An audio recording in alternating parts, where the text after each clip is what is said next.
Coming up on this show, we have all kinds of sports just for you. We have football highlights from the Idaho State game where the team looks as good as ever. Volleyball is rolling with a sweep of UC Irvine. And soccer wins its final game before playing Denver in the Colorado Cup.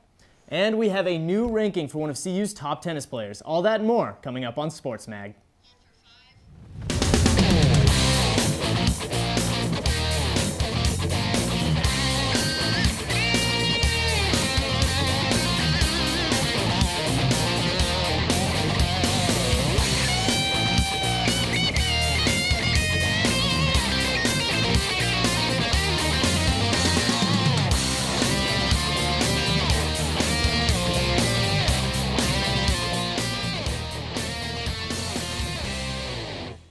Good evening, CU Sports Mag viewers. I'm Erin Sullivan here with Cyrus Allen, and there has been a whole week's worth of sports action since we last saw you.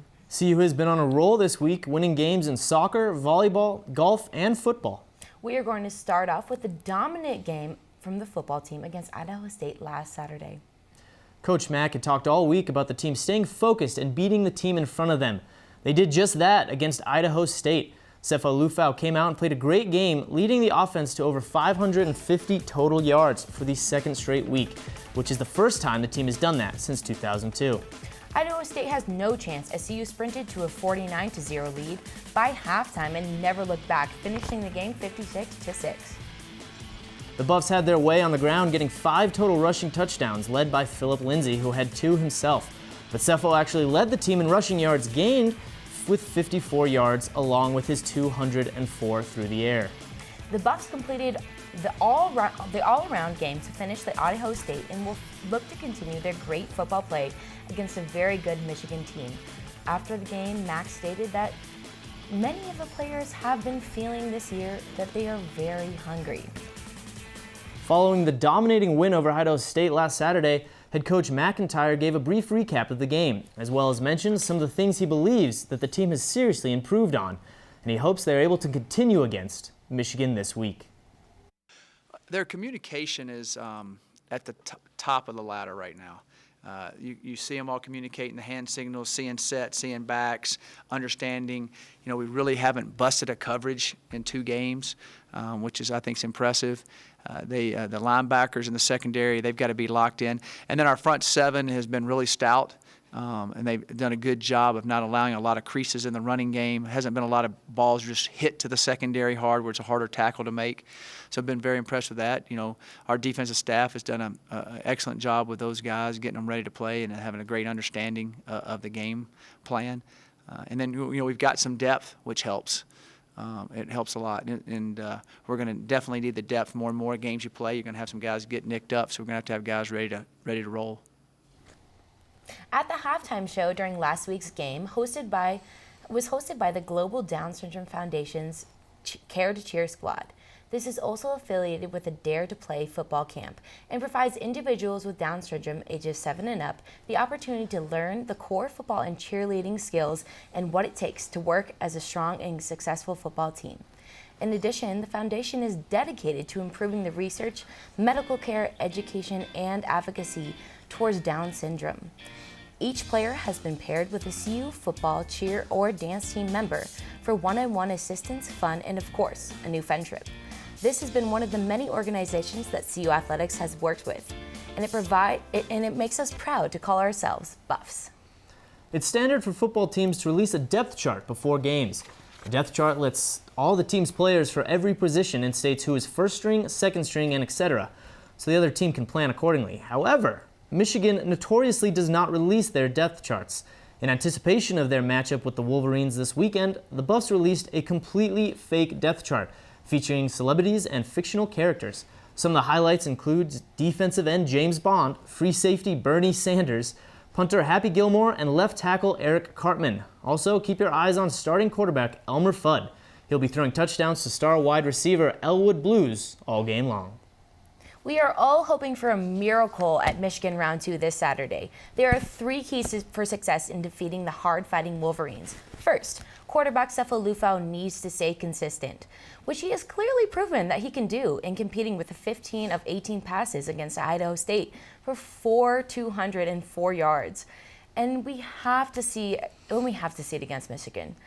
The offensive line has done a great job so far in the first two games, and a huge key is for the defense to stay strong against the hefty Wolverine defense. The offense has to keep it high at a high-speed tempo. If they are able to run several passes in a row without substitution, it will limit the Wolverines' defense, which will switch to new players as well. Lastly, our fans have to make an impact. We all know how loud the Big House can be, and the last thing the Buffs want is to give their fans something to feed on and early in the game.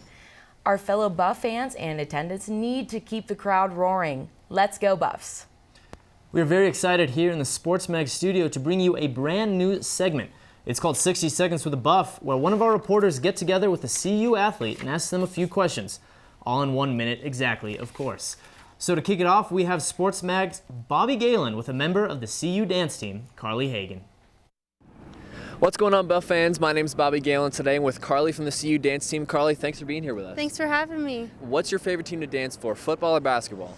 That's a tough one. I love the quick pace of basketball, but I love cheering at Folsom. I love the atmosphere of Folsom Fields. So how soon do you guys start to train before the season and before all the sports get started?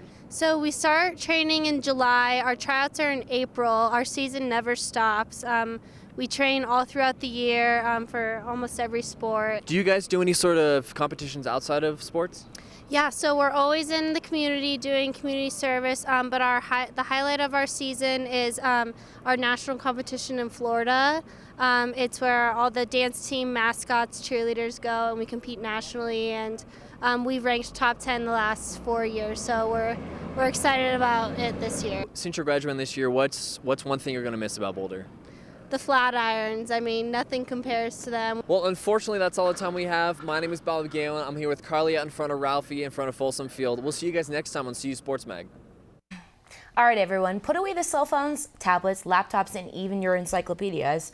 It is now time to hear this week's trivia question. The last time CU beat Michigan was on September 24th, 1994. That's practically when I was born. Cordell Stewart threw a Hail Mary pass to win, making one of the wildest finishes in Colorado football history. How many yards was the Hail Mary pass that won the game? Don't go away. Don't go anywhere. We'll see you when that trivia question is answered later in the show. Coming up after the break, we have new improvements coming to the field and to Ralphie. After that, we will tell you about what's next for volleyball and soccer.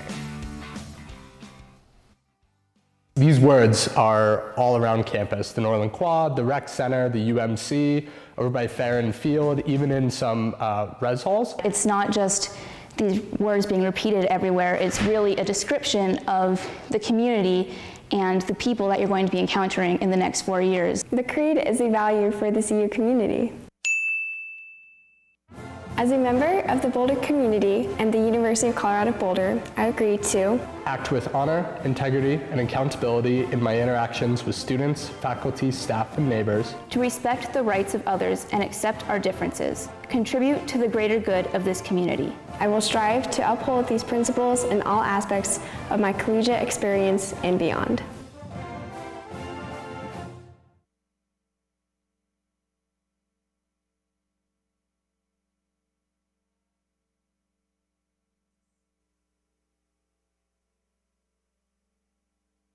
Morning, Gary.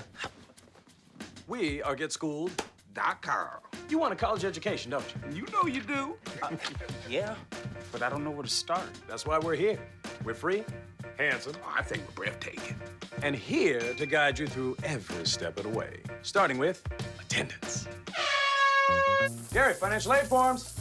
Biology homework, G. I got this. Is that Bran?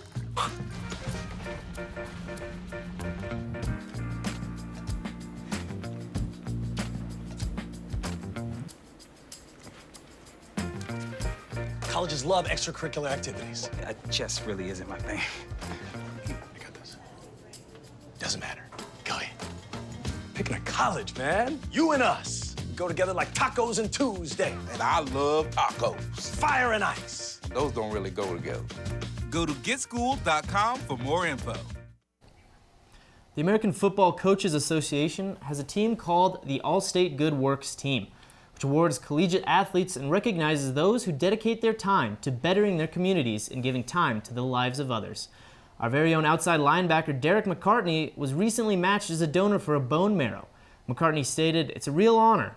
McCartney is the 5th Buffalo to be honored on this team, and we commend his hard work on and off the field." It's a classic CU tradition for Ralphie to sprint across the field before every football game. At this season opener against the CSU Rams, Ralphie sported a brand new harness. The harness kept the iconic brass CU logo located on the front of her headstall, but switched to the color of the leather blacks to a sleek black. Butch Cornell designed the brass logo, filling the shoes of his father, Ray Cornell, who built the first ever Ralphie harness for the first ever Ralphie the First. And I must say, Ralphie, you rock that new look, girl. Speaking of new additions to CU, the Folsom Stadium has also amped up the arena with a new Champion Center. This is just one part of the $156 million Sustainable Excellence Initiative, which included renovations to the Dow Ward and the indoor practice facility. The project added a touchdown club room to replace the north bleachers in Dow Ward, and there's also an additional rooftop terrace with a stunning view for the fans of the Rocky Mountains. And on a clear day, even the Continental Divide. This week's Athletes of the Week honor goes to Emily Bruder and Ethan Freeman. Bruder, who is a part of the women's soccer team, is on a roll, taking the Buffs on a 3-game win streak, while Freeman is coming off of a successful weekend for men's golf, as he leads the Buff for a 3rd-place finish. Individually, Freeman finished at 5th place at the par 72 Eisenhower Golf Course. Freeman is the first player in school history to finish under par 4 times in the same tournament.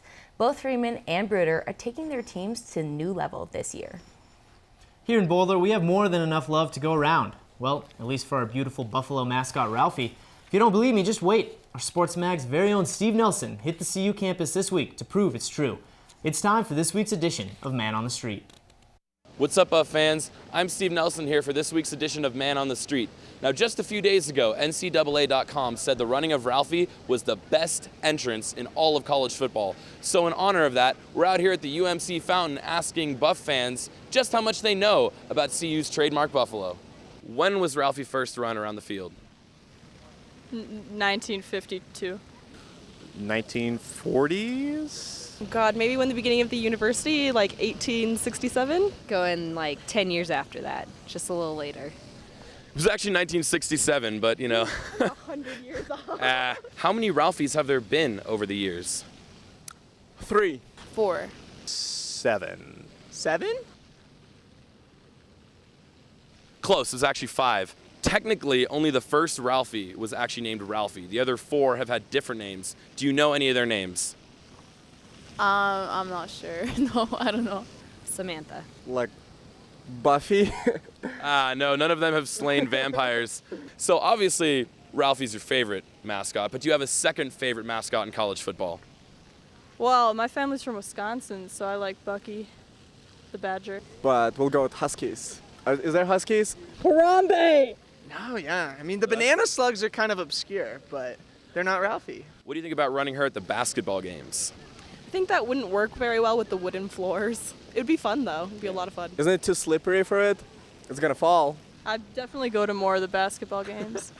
Yeah. I think that's like what draws me to the football games. And last but certainly not least, can I get a Go Buffs? Go Buffs! Let's go Buffs! Go Buffs! Go Buffs! Let's go Buffs! A couple people knew a few things about Ralphie here and there, but one thing's for sure, this segment of Man on the Street has just been bananas. I'm Steve Nelson, back to you guys at the desk. After losing to number 15 San Diego Toreros, the Colorado volleyball team has bounced back to sweep UC Irvine less than 24 hours later. The win puts head coach Jesse Mahoney at 200 wins as a collegiate coach, and that makes CU 5 to win this season. Both games that the Buffs have lost, they have lost coming back from the sweeps to their opponents against the next game, showing that they're clearly not lacking in spirit. Both sophomore Alexa Smith and junior Gabby Simpson led the way with 11 points in each game. This Friday and Saturday, the Colorado volleyball team is set to host the Omni Invitational at Coors Event Center. The number 18 Buffaloes will be hosting Chicago State, New Orleans, and Colorado State for their final round of the non-conference regular season matches. To get more fans out to the game, free t-shirts will be given out to the first 250 students to arrive to Coors Events Center. Fans are also encouraged to wear black to the 7:30 game against Colorado State. It's the second week in a row that CU women's volleyball is ranked 18th place in the AVCA Division's One Coaches poll. The women are going 5-2 with 518 recorded points. They are one of the 6 Pac-12 conference teams that are ranked in the poll. These players have shown a lot of strength in the past couple weeks, but certainly have a lot more work to do in order to match up with the major opponents who are currently ahead of them on the list. This includes Washington, who is sitting pretty in 5th place at the poll. No doubt our Buffs can improve and demonstrate their will to win in the rest of the season. The women of CU Buff Soccer are keeping their winning streak hot with their 3rd straight win last Saturday against Iowa. That was on Sunday. It was a home game for Boulder over at Print-Up Field and began with 2 strong strikes by Emily Bruder, resulting in the goals for the first half. Kalia Hodge scored her first goal of the season on a free kick from 35 yards out. They let one slip in on a rebound off of goalie Scout Watson, but came back almost immediately with a fire goal on a breakaway by Camila Simka, which was also her first goal of her career. Colorado girls soccer will also host Denver on Saturday for the final game in the Colorado Cup. The game will be held in Print-Up Field and kickoff starts at noon. Make sure to bring your bike because Saturday is also Bike to Pent-Up Day. The first 100 bikers to arrive at the field will receive a free water bottle. If the Buffs win on Saturday, it will be their 5th Colorado Cup championship. The team needs to either tie or win to bring home the cup against Denver. I'll tell you what, I cannot believe how much they spent on the new stadium, but hopefully it should be all worth it. And how much it has changed too. But you know what never changes? The heart of the Buffs. Some things never change, Aaron. Black and gold forever. We have more of that Buff spirit coming up after the break with a new edition of Buff Banter.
From this angle, it all makes a star. I'm a teacher.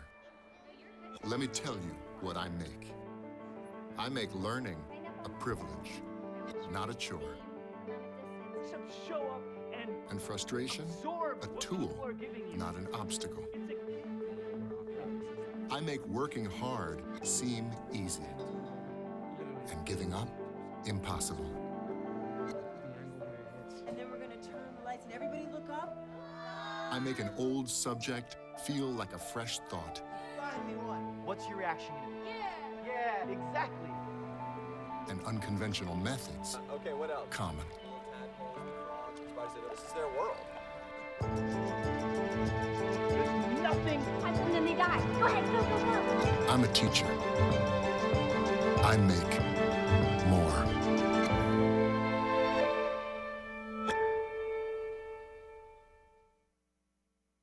Golf team competed in the Branch Law Firm and Dick McGuire Invitational in Albuquerque, New Mexico last week.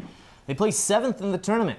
The team shot an 864, 20 shots off a first place Oklahoma State score of 844. CU's senior Ether Lee led the team by shooting a 198, which is 18 under par, and brought home her first place in the tournament. Lee tied an NCAA record by shooting a 61 in the first round of the tournament. She also set 2 school records with 21 birdies in the tournament and the most strokes under par at a tournament. Next week, Ether Lee and the rest of the CU golf team look to build on their performance at the Julie Inkster Invitational in San Jose, California, their second tournament of the season. At the 48th annual Gene Miranda Air Force Falcon Invitational, the CU men's golf team tied Texas El Paso for the win after 2 rounds last weekend. Both teams recorded 3 under team scores of 573. Chilly wind conditions at the Eisenhower Golf Course made it exceptionally challenging for the teams to play on Saturday. Senior Ethan Freeman and junior Yannick Paul were the team leaders for CU, with a tie at 5th under 2, 142, and the ties aren't even over. Paul additionally tied for a school record on his morning round, recording 2 eagles on his way to a 70. Freshman Robin Choi of the University of Colorado's women's golf team is in Riviera Maya, Mexico this weekend to compete in the 2016 World Amateur Team Championships, September 14th through 17th. She'll be representing Australia to defend their title in 2014. The team is hosted by the Mexican Golf Federation and will be played over 4 days at the Mayakoba El Camaleon and Iberostar Playa Paricio courses. The World Amateur Team Championship is a biennial tournament and an amateur competition conducted by the International Golf Federation. And as we mentioned earlier, Folsom Field has become new and improved gem here at CU. Our very own Alex Doyle hopped in a time machine this week to see how far the beloved stadium has come. And he's here to share that chapter in history for this week's Buff Banter. Hey Buff fans, I'm Alex Doyle, here to bring you this week's edition of Buff Banter. It's time to dust off the history books and take a trip back to the early 1900s. Before 1900, all football games were played off campus, but at the end of the 1900 season, the student body at the university decided it was time for a field to be built on campus. Gamble Field was built by a collective effort from the students of the university and featured a 160-foot wooden grandstand and a quarter-mile track for track and field events. Baseball could also be played on the field. The stadium's first game saw the Buffs take a victory 5-0 against the State Prep School, which is now known as Boulder High, on September 21st, 1901. Even though the team won, many fans found it hard to focus on the game due to the excellent view of Mackey Auditorium and Old Main, with the Rocky Mountains in the background. The win in late September 1901 was the first of many on the field, as the Colorado 11 amassed an impressive record of 112, 45, and 12 in the 24 years the field was in use. One of the more historic wins on the field was the first victory against rival Nebraska in 1904. In addition to the win against our rival, the Buffs won a game against the Colorado School of Mines on November 26, 1908, and didn't lose again until 1912 against Colorado State. The 5-year win streak ended at 21 games, which is still a school record. Though every season played on Gamble had some historic victories, the 1923 season was the best year on the field by far, when the Buffs went undefeated and finished the season 9-0-0. The 1923 season brought more fans to football games than ever before, with one game bringing in 42,480 people, which is more than 5 times the capacity of Gamble Field. In 1924, a new stadium was opened on the northeastern corner of campus, where Folsom Field now stands, called Colorado Stadium. Just like on Gamble, the Colorado 11 opened their new stadium with a shutout victory, 39-0 against Regis University. Well, that's all the time I have for this week's Buff Banter. Hope you enjoyed the history lesson. Back to you guys at the desk. For the second year in a row, the women's cross-country team was ranked second in the USTF CCCA poll, while the men's team ranks 5th. The team earned 345 points and captured 2 first-place votes. New Mexico was first overall for the second week with 348 points and 7 first-place votes. The Colorado men's team earned 311 points to garner their 5th-place ranking. Syracuse took first with 360 points and 12 first-place votes. I love me some social media, and I love me a good social media tweet on the Twitter. Aaron, I can't agree with you more, and that is why I'm so excited to bring you this tweet of the week. You guys are going to have to stick around for this to see this tweet of the week, but you're also going to have to stick around to see the trivia answer that we asked earlier in the show. Hi, I'm Vinay, and Rapid Fire is next, so be like me and don't go anywhere. That's so. They don't realize with every caffeine-filled cup, they're drinking their way to many harmful side effects. Caffeine interferes with the body's hormones, leading to And don't forget jitteriness, upset stomachs, and disrupted sleep. With caffeine, going to the bathroom is the least of your problems. Honey, the credit fairy doesn't exist. What? It's make-believe. Nobody left anything under your pillow. If there's no credit fairy, then we'll make our credit score go up. We will, by doing things like paying our bills on time. There's no magic to improving your credit, but there's help, and it's free. Go to creditfairy.org. What? This house was almost saved from a fire that was almost put out by neighbors who almost volunteered. As generous a nation as we are, sometimes instead of giving, we almost give. But almost giving is the same as not giving at all.